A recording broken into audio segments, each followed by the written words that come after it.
Diba? Huwag lang sarili natin, ay makapasok na kami sa langit. Yung iba din, di ba? Di ba mayroon akong hindi lang pala tayo ang mahal ng Diyos. Mahal din po yung mga tao na yan.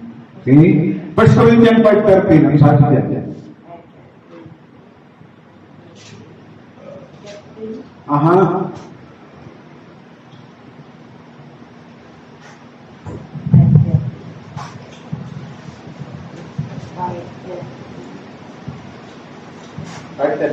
Yes po. Wala akong karapatan humagol sa mga hindi Kristiyano. Ano ba? Nandun. Wala ko rin po. 1 Corinthians. Okay. Wala akong karapatan humagol sa mga hindi Kristiyano. Ang Diyos ang hahatol sa kanila, ngunit hindi dapat ninyong tutulan ang mga nasa loob ng iglesia. Sabi nga sa kasalutan, itiwalag ninyo ang masamang tao sa mundo. Parang malihan rin po. Ito. 5:30.